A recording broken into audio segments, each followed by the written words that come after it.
These guys are mad. I can't live here. I have to go. I have to go back. मणि को दक्ष के सीने के बीचों बीच रखते ही दक्ष को होश आ गया था और इस वजह से दक्ष के शरीर के अंदर बैठा हुआ कबीर अपने मन में जो कुछ भी बोल रहा था वो दक्ष की जुबान से बाहर आने लगा। कबीर ने ये सारे सेंटेंसेस इंग्लिश में बोले थे, इसलिए वहां मौजूद लोगों को उसकी बात का मतलब तो समझ नहीं आया, पर उन्हें इतना तो समझ आ गया था कि ये उनकी भाषा नहीं है। इसलिए वो सब हवा में उड़ते हुए दक्ष के शरीर को शक भरी निगाहों से देखे जा रहे थे। महाराज विश्वजीत को भी ये सब कुछ अजीब लगा, इसलिए उन्होंने सुदीप से बहुत ही जिज्ञासा के साथ पूछा, सुदीप, क्या इस तरह के इलाज में मरीज की ऐसी हालत हो जाती है कि वो कुछ भी उल्टा सीधा बड़बड़ाने लगता है? सुदीप के लिए भी ये सब नया था। उसने न तो आज से पहले इस तरह से किसी का इलाज होते देखा था और ना ही किया था, इसलिए उसने मायूस लहजे में विश्वजीत के सवाल का जवाब देते हुए कहा, महाराज, कुछ भी साफ साफ नहीं कहा जा सकता है। इस तरह के किसी इलाज को मैंने भी पहली बार आजमा के देखा है, इसलिए दक्ष के इस सब बोलने की वजह मेरी समझ से बाहर है।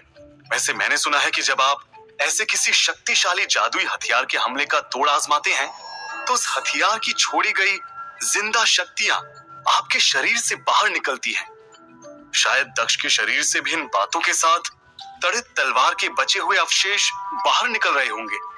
महाराज विश्वजीत को सुदीप का ये जवाब काफी ज्यादा लॉजिकल लगा, इसलिए उन्होंने उसकी बातों पर भरोसा कर लिया और मान लिया कि ये सब उसी हमले के इलाज की प्रक्रिया है।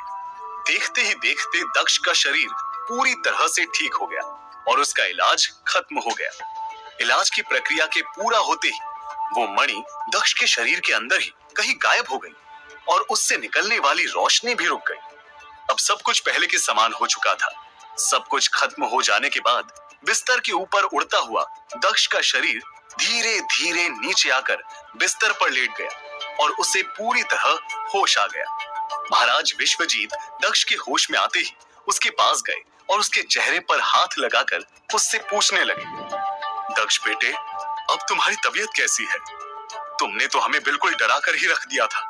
तुम नहीं जानते कि तुम्हारी इस हालत को देखकर हमें भी सांस आनी बंद हो गई थी और हमें तो लगने लगा था कि तुम्हें इस हालत में देखकर कहीं हमारे प्राण ही हमारे शरीर को छोड़कर ना चले जाएं। पर वो तो भला हो राजवैद्य सुदीप का, जिन्हें ये पता था कि तड़ित तलवार के हमले का तोड़ कैसे ढूंढना है, और उन्होंने तुम्हें बिल्कुल ठीक कर दिया।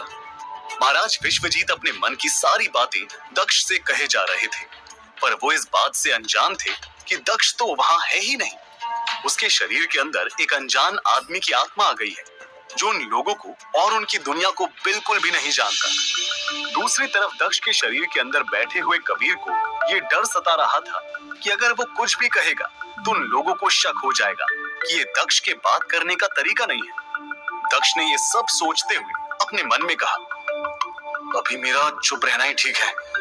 अगर मैं इन लोगों की बात का जवाब देता हूँ तो ये लोग एक बार में ही पहचान लेंगे कि मैं दक्ष नहीं हूँ। अगर इन लोगों को मेरी असलियत पता चल गई तो ये मेरे लिए बहुत बड़े खतरे की बात हो सकती है।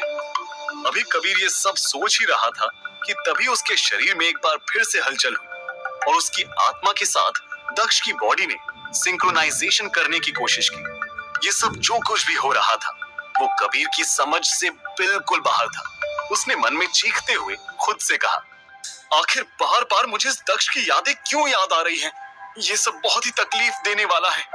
जब जब उसकी कोई भी याद मेरे साथ कांटेक्ट करने की कोशिश करती है तब तब मुझे तेज बिजली के झटके लगने जैसा क्यों फील होता है? अभी कबीर इन सब चीजों से जूझ ही रहा था कि इतने में ही विश्वजीत ने उससे कहा, बेटा दक्ष, तड़ित तलवार के वार के बाद बचना नामुमकिन होता है, पर तुम खुशकिस्मत थे कि तुम उससे बच चुके हो। इसलिए मैं तुम्हें बता दूं कि इस इलाज की शक्ति से तुम्हारा ये अपने पैरों पर चलना फिरना फिलहाल सिर्फ कुछ ही दिनों तक है।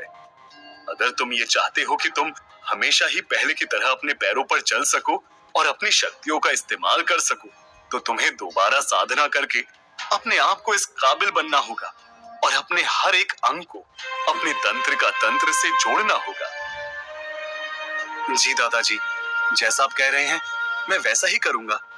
आपकी बदौलत ही तो मुझे दूसरा जीवन मिला है।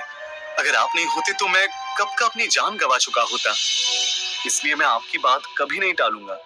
मैं आज से ही साधना में मग्न होकर अपने शरीर को फिर से दोबारा की तरह जिंदा कर लूंगा।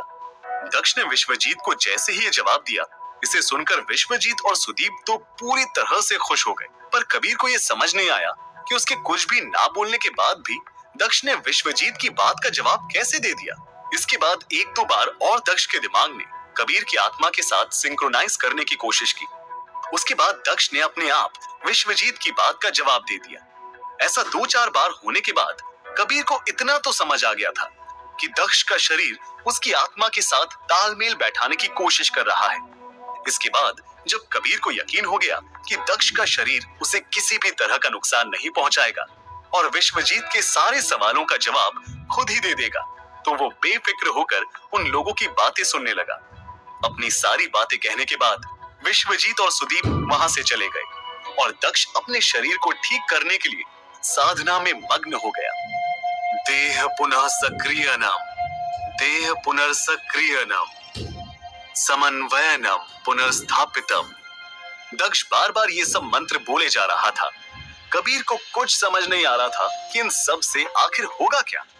पर कबीर दक्ष की आंखों से उसके आसपास होने वाली सभी चीजों को देख रहा था। अपनी साधना के दौरान दक्ष ने अपने आसपास शक्तियों का एक अजीब सा घेरा बना लिया था। जल और वायु की शक्तियों ने उसे चारों ओर से घेर रखा था। पानी का उड़ता हुआ नीला बवंडर उसकी साधना के दौरान उसके चारों ओर घूम रहा था और वायु की शक्ति आसमान की ऊंचाई तक उसे हवा में उठाए हुए थी। ये सब देखकर कबीर पहले तो कुछ डर सा गया, पर धीरे धीरे जब उसे समझ आया कि ये सब करने से दक्ष की बॉडी में पॉजिटिव चेंजेस आ रहे हैं, तो फिर कबीर इस प्रोसेस को एंजॉय करने लगा। शुक्रिया यार दक्ष, तुम्हारी बदौलत आज मैंने ये महसूस कर लिया कि इंसान हवा में उड़ते हुए कैसा फील करता है।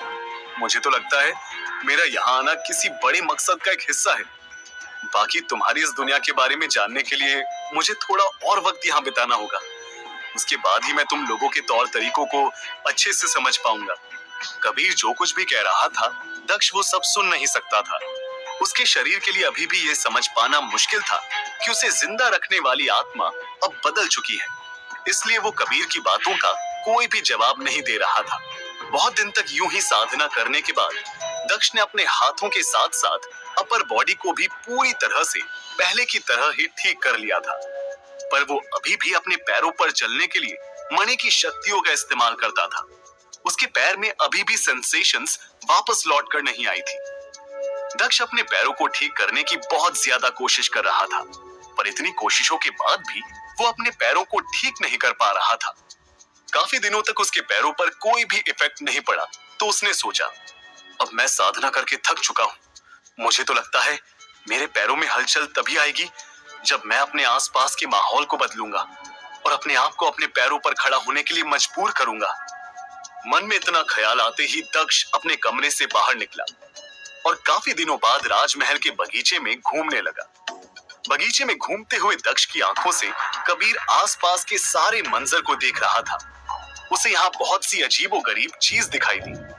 पेड़ों की पत्तियों पर आग जलना तो वो पहले ही देख चुका था, पर इस बार उसने देखा कि वहां पर चारों ओर एक स्टार शेप का पक्षी उड़ रहा था, जो वहां मौजूद लोगों के नाम बोलकर उन्हें हाय कह रहा था।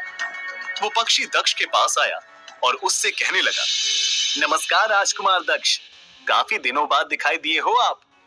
आपके लिए एक खबर है, महारानी रत्नप्रभा आपको ढूंढ रही थी।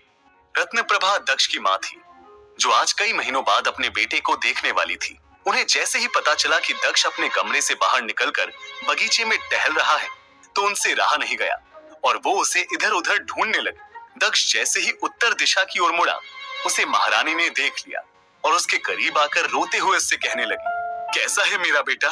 कितने दिनों बाद तुम्हें देख रही हूँ। तुम नहीं जानते, तुम्हें देखे बिना मैंने एक एक पल कैसे काटा है। आज जब तुम मुझे दिखाई दिए हो, तो मेरी खुशी का भी कोई ठिकाना नहीं है।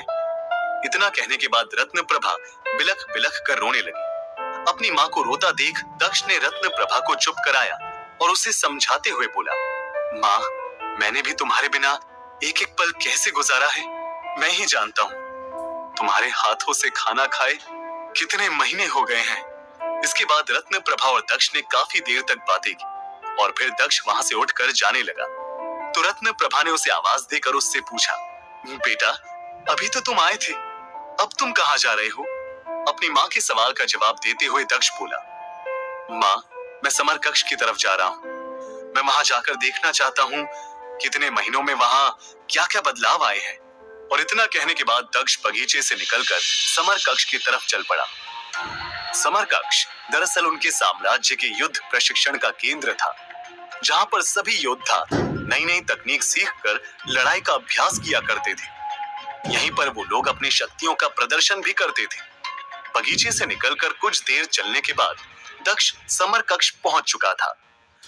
कबीर ने जैसे ही समर कक्ष के अंदर का नजारा देखा, उसकी आंखें फटी की फटी रह गईं। उसने मन में खुद से कहा, इस दुनिया के लोगों के पास तो कितने सारे जादुई हथियार हैं, और इन लोगों के पास कितनी अलग अलग शक्तियां भी हैं, जिससे ये हवा में उड़ भी सकते हैं और हाथों से आग भी निकाल सकते हैं।